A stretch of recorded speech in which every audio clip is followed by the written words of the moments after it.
우리 갈멜산 새벽기도회 이번 달 주제가 있죠. 4만 시간 기도로 감사만 넘쳐나게 하소서. 4만 시간 기도로 제가 외치면 여러분들이 감사만 넘쳐나게 하소서. 안 잊어버리셨죠? 4만 시간 기도로 감사만 넘쳐나게 하소서. 한번 해보겠습니다. 4만 시간 기도로 감사만 넘쳐나게 하소서. 4만 시간 기도로 감사만 넘쳐나게 하소서. 4만 시간 기도로 감사만 넘쳐나게 하소서. 아멘. 제가 여러분들 잊어버리지 말라고 몸부림을 치고 있습니다. 4만 시간 기도, 여러분 이 시간 기도하는 그 시간을 통해 우리 성도님들의 삶 가운데 감사가 더욱 넘쳐나게 되기를 간절히 소원합니다. 사는 우리 대전명석교회 성도님들, 4만 시간 기도 다 작정하셨습니까? 4만 시간 기도 동참하셨습니까? 4만 시간 기도가 아멘 소리가 작은 거 보니까 아직도 버티고 계시는 분들이 많이 계신 것 같습니다. 우리 청년들도 끝까지 버티고 계시는 것 같습니다. 여러분 4만 시간 기도가 굉장히 부담스럽게 느껴지시는 분들이 많이 계실 것 같습니다. 너무 조급하게 생각하지 마십시오. 여러분 기도는요, 근본적으로 내가 하겠다고 작정해서 억지로 하겠다고 마음을 먹어서 할 수 있는 것이 아니고, 기도는 근본적으로 기쁨이 내 안에서 넘쳐나야 할 수 있는 일입니다. 기쁨이 있을 때 기도를 지속할 수 있고, 기쁨이 있을 때 계속해서 기도하고 싶은 마음이 내 안에서 생겨나기 때문에 그렇습니다. 그러니까 교회에서 4만 시간 기도 하라니까 기도해야 되겠다. 또 내가 직분자니까 해야 되겠다. 또 목사님이 하라고 시키니까 해야 되겠다. 이렇게 억지로 작정하고 억지로 4만 시간 기도 한다고 되는 게 아니라는 거죠. 이런 마음을 가지고 우리가 4만 시간 기도에 동참하게 되면 이것은 또 다른 하나의 무거운 짐이 우리에게 되어버릴 수밖에 없습니다. 우리가 4만 시간 기도에 적극적으로 동참하려면 그 일이, 그 사역이 우리의 마음속에서부터 기쁨이 되어야 할 줄 믿습니다. 아직도 기도하는 것이 부담이 되시고 기쁨이 되지 않는다면 오늘 말씀 가운데, 기도 가운데 그 부담이 기쁨으로 변화되는 은혜가 이 시간 넘쳐나게 되기를 간절히 소원합니다. 우리가 잊지 말아야 할 아주 중요한 사실 한 가지가 있죠. 그게 뭘까요? 기도는 전적인 성령의 사역이다. 기도는 전적인 성령의 사역이라는 거예요. 그러니까 우리가 기도하는 마음이 들게 하는 것도 내 의지가 아니라 누가 도와주셔야 기도하는 마음이 생길까요? 성령님이 도와주실 때 기도하고자 하는 마음이 생기게 되는 거죠. 그래서 사도 바울도 이 기도를 강조할 때 잊지 않고 성령 안에서 기도할 것을 우리에게 당부하고 있습니다. 우리가 잘 아는 에베소서 6장 18절 말씀, 아주 유명한 말씀이죠. 에베소서 6장 18절 우리 같이 한번 읽어볼까요? 시작. 모든 기도와 간구를 하되 항상 성령 안에서 기도하고 이를 위하여 깨어 구하기를 항상 힘쓰며 여러 성도를 위하여 구하라. 아멘. 우리 사랑하는 성도님들, 기도하고 싶은 마음이 생기지 않을 때 성령님께서 우리에게 어떤 일을 하시느냐? 기도하게 하는 일을 시작하신다. 내 입술을 열어서 말하게 하시고 내 안에서 기도하고자 하는 열망을 주시는 분이 성령님이십니다. 그러니까 어떻게 이 기도를 시작할 수 있느냐면, 성령님께서 우리에게 말하게 하시는 영이기 때문에, 성령님은 입을 열게 하시는 영이거든요. 말하게 하시는 분이세요. 그래서 내가 아무것도 어디서부터 기도를 시작해야 될지, 무슨 말을 해야 할지, 마치 백지 상태와 같은 그런 상황일지라도 성령님을 의지해서 이 기도의 자리로 나오면 성령님께서 내 입을 열어서 내가 말을 할 수 있도록 그렇게 도와주시는 분이 되십니다. 여러분, 입맛이 없을 때가 있죠. 여러분, 입맛이 너무 많이 있어서 문제이신가요?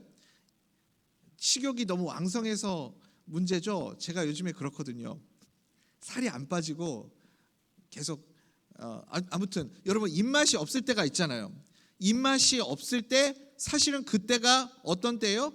가장 음식을 잘 먹어야 할 때입니다. 그렇죠? 입맛이 없다고 음식을 안 먹으면 어떻게 되죠? 병이 들고 몸이 건강이 악화가 될 수 있죠. 그래서 입맛이 없을 때가 오히려 더 잘 먹어야 할 때인 거죠. 마찬가지입니다. 기도할 마음이 없을 때가 언제예요?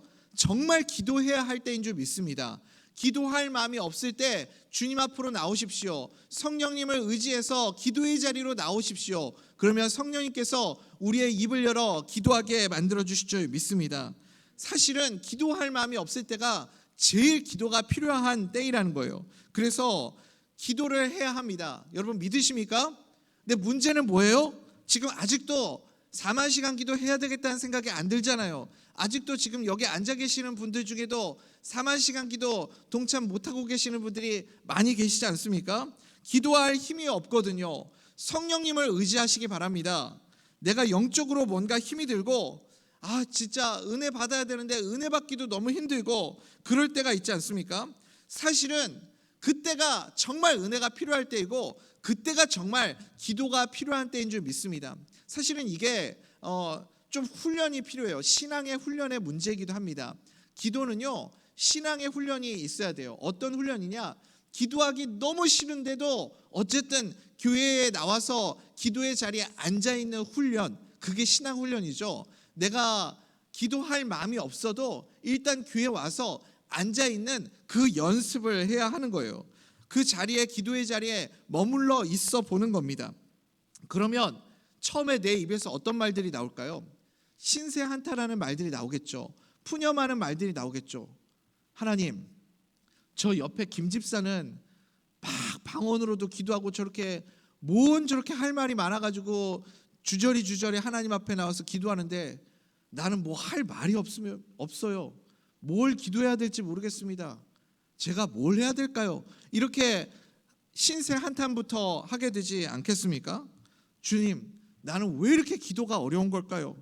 교회에 나와 보니까 뭐 나오긴 나왔는데 피곤하기만 하고 졸리기만 하고 도대체 내가 뭘 해야 될지 모르겠습니다. 나는 왜 기도의 문이 이렇게 막혀 있죠? 하나님 앞에 나의 답답한 마음을 이야기하기 시작할 겁니다. 근데 여러분, 이게 뭐라고요? 이게 기도라고요. 믿으십니까? 이게 기도라니까요. 이런 푸념이 기도입니다. 기도가 막혀 있을 때, 기도할 말이 생각나지 않을 때, 기도하고 싶은 마음이 없을 때 성령님이 무엇을 하시느냐? 내 입을 열어서 내 속에 있는 마음들, 푸념하게 하는 말, 내 속마음들을 다 꺼내서 말을 하게 하시는 거죠. 거기에서부터 기도가 시작되는 겁니다.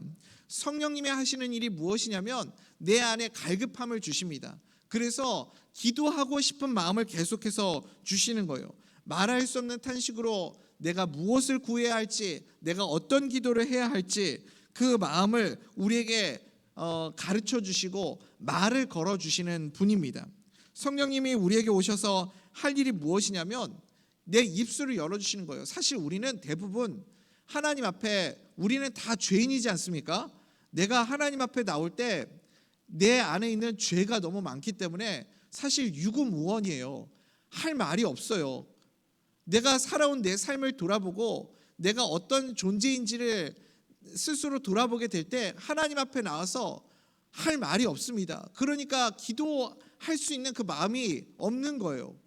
목사님, 저는 처음부터 기도가 막 잘 나오던데요? 하시는 분들은 물론 하나님의 기도의 은사를 주셔서 그럴 수도 있지만 조금 교만한 분이실 수도 있어요.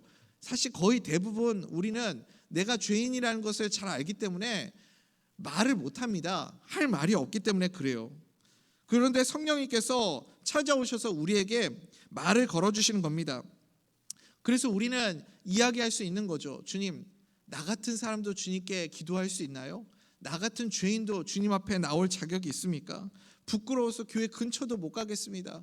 이런 마음이 우리에게 생길 때 성령님께서 말을 걸어주시는 분이라고요. 여러분, 우리 주변에도요, 어떤 사람하고 같이 있으면 이렇게 대화가 잘 되는 분이 있어요. 그렇죠? 근데 또 어떤 사람하고 있으면요, 참 갑자기 무슨 말을 해야 할지, 뭘 해야 할지 참 이렇게 어렵고 굉장히 불편하고 그런 사람도 있지 않습니까? 불편하고 어색한 사람하고 여러분 엘리베이터 같이 타보신 적 있으세요? 우리 교회 본당 엘리베이터 1층에서 5층으로 올라가는데 평상시에 이렇게 대화 안 해보고 별로 안 친한 분하고 같이 엘리베이터 타본 적 있으세요? 그 역겁의 세월을 여러분 경험해 보신 적 있습니까? 엘리베이터가 그럴 때는 인공지능 AI 같아요. 평상시보다 원래 느린 건지 평상시보다 뭐 느리게 가는 건지 대화하라고 엄청 천천히 엘리베이터가 올라가는 그런 느낌을 받습니다. 그러면 여러분 그 불편한 분하고 엘리베이터 타가지고 어떤 대화를 하시나요? 지난주에 교회 왜 안 나왔어요? 이렇게 물어보면 그거 빵점짜리 질문이죠. 그렇게 질문을 하면 할 말이 없어요. 어저께 우리 여성교회 찬양대회 할 때 어느 선교에서 그 얘기하잖아요. 네가 왜 거기서 나와? 네가 왜 거기서 나와? 아프다더니 왜 스크린 골프장에서 나와? 하면 할 말이 있어요? 없어요? 할 말이 없죠. 그런 경우에는 여러분 그렇게 얘기하면 할 말이 없게 만드는 사람인 거죠. 그런데 할 말이 있게 만드는 사람이 있죠. 성령님이 그렇게 할 말이 있게 만드시는 분이고 저에게 그렇게 할 말이 있게 만드시는 분이 누구였나 한번 생각해 보니까 제 할머니였더라고요. 제 할머니가 그런 사람이었어요. 어렸을 때 제가 어린아이였을 때 부모님한테 이렇게 혼나고 막 그러면 심통 나가지고 막 혼자 화가 나가지고 아무 말도 하지 않고 그럴 때가 있지 않습니까? 어린 아이들도 부모님한테 혼나고 막 그러면 화가 나서 이제 아무 말 하지 않고 말하지 말아야 되겠다 이런 마음이 생길 때가 있거든요. 그런데 할머니가 슬그머니 와가지고 옆에서 말을 거는 거예요. 그런데 제 할머니가 와가지고 어이구 내가 그럴 줄 알았다. 너 내가 몇 번 경고했는데 그 말 안 듣더니 너 꼴 좋다. 그런 말 하면 말하고 싶겠어요? 근데 할머니가 와가지고 이상한 소리를 하는 거예요. 필립아 너 고구마 좋아하지? 고구마 먹자 고구마. 그러면요 아니 괜히 부모님한테 혼나고 부모님한테 이렇게 화가 났는데 할머니한테 심통을 부리게 되는 거예요. 아니 쓸데없이 갑자기 와가지고 고구마 얘기를 왜 꺼내는 거예요? 아 누가 고구마 먹고 싶대? 내가 언제 고구마 좋아한다고 그랬어? 하면서 할머니한테 괜히 심통을 부리는 거죠. 그러면 할머니가 또 거기서 이야기하는 거예요. 그래? 그러면 너 감자 좋아하지? 감자 먹으러 가자. 아 감자 싫다니까. 나는 감자 싫어해. 나는 다른 거 먹고 싶어. 깎아줘 깎아 하면서 할머니한테 괜히 심통 부리고 이야기를 하는 거죠. 그러다 보면 아니 말 안 하려고 마음을 먹었는데 할머니가 옆에서 자꾸 말을 하게 만드는 거예요. 말을 하게 만드니까 할머니에게 속마음을 이야기하다 보면 그러다 보면 내 마음이 풀리고 그리고 그러면서 다시 감정을 다스리게 되고 하는 것을 느끼게 되었습니다. 그러니까 그때는 할머니가 왜 이렇게 쓸데없는 이야기를 하지? 왜 이런 이야기를 나한테 하지? 어렸으니까 이해를 못했어요. 그런데 지금 돌이켜보면 제 할머니가 대화의 고수였던 거예요. 말하고 싶지 않은 사람에게 다가와서 말을 할 수 있게 만드는 것, 내 입을 열어서 무엇이든지 이야기하게 만들고 마지막에는 내 속마음들을 다 꺼내놓게 만드는 것. 여러분 그 일을 누가 하신다고요? 성령님이 하시는 줄 믿습니다. 우리 예수님도 마찬가지죠.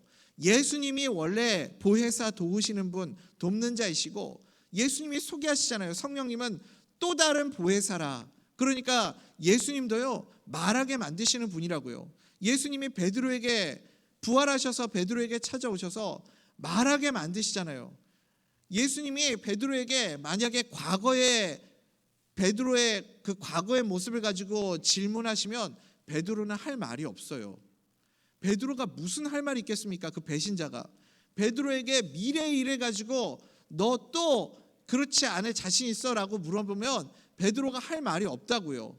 베드로 너 과거에 그때 왜 그랬어? 그렇게 호언장담하더니 너 절대 나 배신하지 않는다더니 너 나한테 내가 보는 앞에서 저주까지 하더라? 이렇게 물어보면 베드로가 할 말이 있겠습니까? 너 그때 그렇게 배신하더니 앞으로는 자신 있어? 앞으로 나 배신 안 할 자신 있어? 미래를 물어보면요 할 말이 없어요. 그런데 주님이 와서 베드로에게 과거와 미래에 대해서 묻지 않아요. 지금 네 마음이 어떠니?에 대해서 묻고 있잖아요. 사랑하는 시몬아, 네가 나를 사랑하니? 너 지금 나 사랑하니? 라고 묻잖아요. 그러니까 베드로가 과거에 대해서는 아무 말 할 수 없지만 미래에 대해서도 장담할 수 없지만 그렇지만 지금 현재 내 마음에 대해서는 할 수 있거든요. 네, 주님. 내가 주님을 사랑하시는 줄 주님이 아십니다. 네가 정말 나 사랑하니? 네, 주님. 내가 주님을 사랑합니다. 그러면 네 양을 먹이라 하면서 대화가 되지 않습니까? 대화가 되게 만드시는 분, 내 입을 열어서 말하게 만드시는 분, 그것이 우리 주님이시고 또 다른 보혜사 성령님이 내 안에 계실 때 내 입을 열어서 이렇게 말하게 만드시는 분이신 줄 믿습니다. 그게 대화이고 그게 주님과 나누는 대화이고 그것이 기도인 줄 믿습니다. 여러분, 내가 내 마음속에 있는 내 속마음들을 입을 열어서 이야기하기 시작하고 무엇이든지 주님 앞에서 이렇게 대화하기 시작하면 그때부터 마음이 열리기 시작하고 맺힌 게 풀어지기 시작하고 어느 순간 내 가슴이 뜨거워지기 시작하고 그러면서 기도가 터져나오는 순간이 우리에게 다가오게 될 줄 믿습니다. 이게 성령님께서 일하시는 방식이라는 거예요. 여러분들, 기도가, 우리 성도님들의 모든 기도가 이렇게 회복되는 은혜가 있기를 간절히 소원합니다. 오늘 우리가 읽은 시편 109편 이제 본론이에요. 이제 본론이라고요. 시편 109편 말씀 보면 시편 109편은 다윗이 지은 시 아닙니까? 다윗이 이 시를 쓰면서 이 내용상 시편을 분류할 때 시편 109편은 저주시로 그렇게 분류를 합니다. 내용이 다 다윗이 다른 사람을 저주하는 내용으로 그렇게 담겨 있어요. 다윗이 너무너무 괴로운 겁니다. 주변에 있는 사람들 때문에 너무 힘든 거예요. 그래서 하나님 앞에 나와 다른 기도를 하는 것이 아니라 자기 푸념하는 겁니다. 자기 속마음을 얘기하는 거예요. 그래서 하나님 앞에 그렇게 기도하는 순간 성령님이 입을 열어서 그가 계속해서 기도의 깊은 자리로 나아가게 만드시는 것, 그것이 시편 109편의 그림처럼 우리에게 소개되고 있습니다. 그러니까 처음에는 다윗이 주님 앞에 나와서 기도하는데 아주 고상하게 기도를 합니다. 아주 고상하게 기도를 하는 것은 그러니까 아직까지는 기도의 깊은 자리로 들어가지 못한 거예요. 사람들이 의식이 되고 내가 하는 말이 사람들이 들을까 봐 신경이 쓰이고 할 때는 굉장히 멋지고 아름다운 미사여구를 사용하면서 우리가 고상하게 그렇게 기도하지 않습니까? 여러분 2절부터 4절까지 한번 보십시오. 2절부터 4절까지 같이 한번 읽어봅시다. 시작. 그들이 악한 입과 거짓된 입을 열어 나를 치며 속이는 혀로 내게 말하며 또 미워하는 말로 나를 두르고 까닭 없이 나를 공격하였음이니이다. 나는 사랑하나 그들은 도리어 나를 대적하니 나는 기도할 뿐이라. 아멘. 여러분 되게 멋있죠? 되게 뭔가 좀 고상하고 수준 있는 그런 기도를 하고 있지 않습니까? 나는 사랑하나 그들이 나를 대적하니 나는 기도할 뿐이라. 와, 너무 멋있는 표현입니다. 나는 사랑하나 그들은 나를 대적하니 나는 기도할 뿐이라. 그런데 이렇게 막 굉장히 고상하게 기도하던 다윗이 성령님이 그 마음에 이제 입을 열어주시니까 점점 흑화되기 시작하는 거예요. 갑자기 막 흑화가 돼가지고 그래가지고 거기서부터 자기 속마음을 하나님 앞에 막 쏟아내기 시작하는 겁니다. 이 쏟아낸다라는 게 사실은 자기 푸념이고 하소연하는 거예요. 하나님 앞에 어디 가서 이야기할 데가 없으니까 하나님 앞에 내 진심을 하소연하기 시작하는 겁니다. 우리 7절부터 10절까지 한번 볼까요? 시작. 그가 심판을 받을 때에 죄인이 되어 나오게 하시며 그의 기도가 죄로 변하게 하시며 그의 연수를 짧게 하시며 그의 직분을 타인이 빼앗게 하시며 그의 자녀는 고아가 되고 그의 아내는 과부가 되며 그의 자녀들은 유리하며 구걸하고 그들의 황폐한 집을 떠나 빌어먹게 하소서. 여러분 이게 기도예요? 아니 뭐 이런 기도가 다 있어요? 그리고요 지금 다윗도요 제정신이 아니에요. 논리적으로 말이 되지도 않아요. 그 사람에 대해서 막 저주를 하는데 9절 보면 그의 자녀는 고아가 되고 그의 아내는 과부가 되며, 그러니까 이거는 상식적으로 말이 안 되잖아요. 자녀가 고아가 되려면 부모가 없어야 되잖아요. 그런데 그의 아내는 또 과부가 되게 해달래요. 그러니까 지금 제정신이 아닌 거예요. 너무 화가 나니까, 너무 속상하니까 말도 안 되는 얘기를 지금 막 하고 있는 겁니다. 그냥 하소연이고 푸념하고 있는 거예요. 하다 보니까 여러분 이게 사실은 하나님 앞에 푸념하고 하소연하는 게 이게 뭐죠? 기도죠.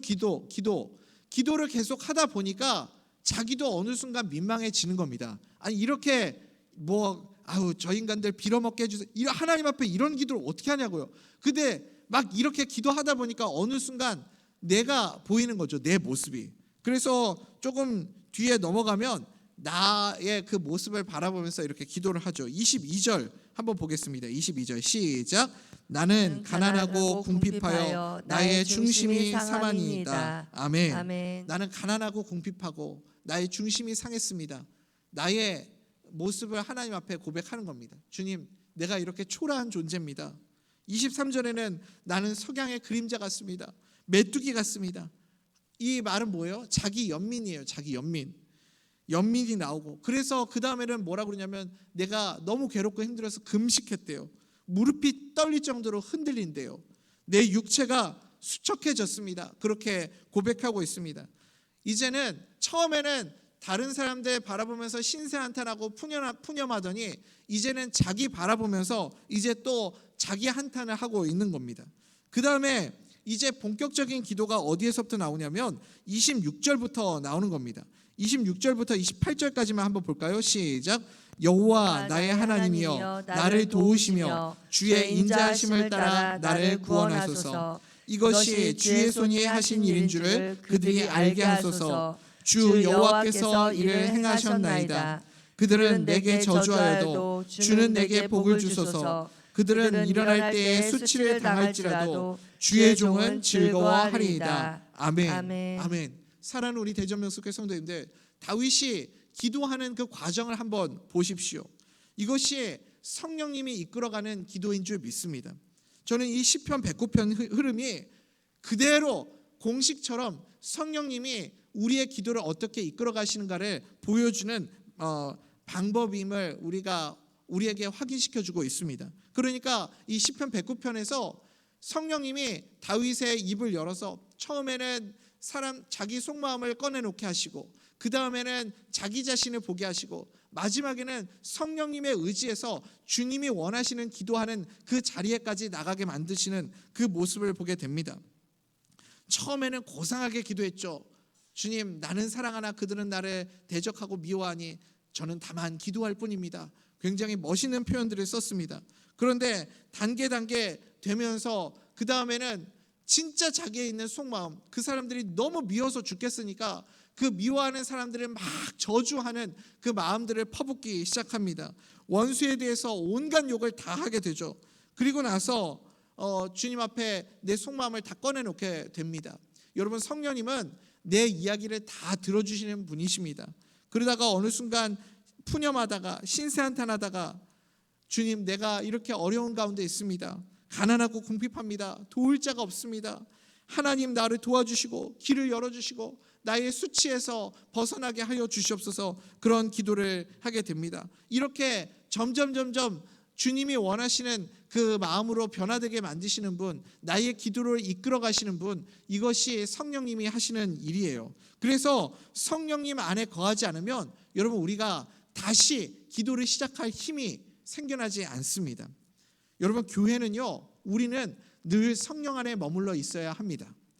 성령 안에 머물러서 기도하게 될 때, 그때 우리 모든 성도님들이 기도의 자리로 나오게 될 줄 믿습니다. 기도의 깊은 골방으로 들어가게 될 줄 믿습니다. 여러분, 사람에게 한풀이 하는 거, 그걸 뭐라고 하는 줄 아십니까? 사람에게 한풀이 하는 걸, 그걸 원망이라고 해요. 그런데 하나님에게 한풀이 하는 것은 기도라고 합니다. 원망이 기도가 되어야 되지 않겠습니까? 두려움이 기도가 되어야 되겠죠? 하나님께 기도하는 우리의 원망과 우리의 푸념과 우리의 속상함을 하나님께 올려드리는 기도하는 우리 성도님들 될 수 있기를 간절히 소원합니다. 어디 가서 여러분 한풀이 하실 거예요? 어디 가서 원망하실 겁니까? 그거 아니거든요. 하나님께 나오게 만드는 힘, 바로 그것이 기도하는 자리에 성령님께서 인도할 때에 그 힘이 나오게 될 줄 믿습니다. 그러면 성령님께서 우리에게 그 기도의 본질, 무엇을 구해야 할지를 가르쳐 주시는 거예요. 성령 안에서 기도하다 보면 기도가 달라지게 됩니다. 심지어 성령 안에서 기도하면요, 기도의 응답 여부와 상관없이 지속적으로 계속해서 기도할 수 있게 되는 거예요. 여러분, 요셉의 인생 한번 생각해 보십시오. 요셉이 주님 앞에 드렸던 기도는 거의 대부분 응답되지 않았습니다. 여러분, 요셉이 원해서 형들에게 미움받았습니까? 요셉이 원해서 이집트의 노예로 팔려갔어요? 요셉이 원해서 감옥에 갇히는 시세가 되었습니까? 요셉은 그런 그림을 원한 적이 한 번도 없어요. 그런데 요셉은 늘 하나님 앞에 기도했죠. 어떻게 기도했는지를 알 수 있을까요? 요셉이 그 기도하는 것을 멈추지 않았던 것을 어떻게 알 수 있을까요?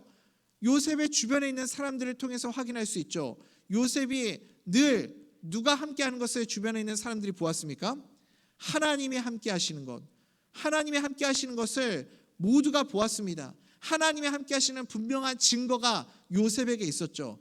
요셉의 인생 가운데요, 여러분 한번 보십시오. 거의 대부분 요셉의 기도는 응답되지 않았어요. 그런데 하나님이 함께하시는 것, 이것이 요셉에게는 최고의 기도의 응답이었고, 그 하나님이 함께 하시기 때문에 그것을 그가 분명하게 경험하고 있기 때문에 그래서 응답이 없어도 지속적으로 기도의 자리로 나아갈 수 있었음을 우리는 확인할 수 있습니다. 사랑하는 우리 대전명석교회 성도님들, 이제 말씀 맺겠습니다. 오늘 이 시간에 우리 함께 다시 한번 주님 앞에 결단의 기도를 드리기를 원합니다. 성령 안에서 구하는 기도를 주님 앞에 올려드리기를 간절히 소원합니다. 주님, 저는 성령님이 하실 일이 너무너무 기대가 됩니다. 부모님께 매달리는 어린아이처럼, 철없는 그 아이처럼 푸념 섞인 기도, 그런 기도라도 주님 앞에 올려드리기를 원합니다. 그 기도가 변하여 주님이 원하시는 기도가 되게 하여 주시옵소서. 응답이 없어도 분명히 나와 함께 계시는 그 성령님의 임재를 경험하며 계속해서 지속적인 기도를 주님 앞에 올려드리는, 기도하는 사람 되게 하여 주시옵소서. 여러분, 이 시간에 믿음으로 그런 기도의 선포를 하시기 바랍니다. 그러면 반드시 이 4만 기도 채우고도 남는 은혜 우리에게 허락하여 주실 줄 믿습니다. 성령 안에서 기도를 하시기 바랍니다. 어렵다, 실패했다, 부끄럽다 생각하지 마시고 기쁨으로, 이 기쁨을 회복하여서 기도할 수 있게 되기를 간절히 소원합니다. 기도의 역사는 전적인 성령님의 역사에 달려있다. 여러분 믿으십니까? 기도의 역사는 전적인 성령님의 역사이다. 여러분 이 시간에 그 성령님을 의지하여서 주여 한번 부르시고 결단의 기도 하나님 앞에 올려드리시겠습니다.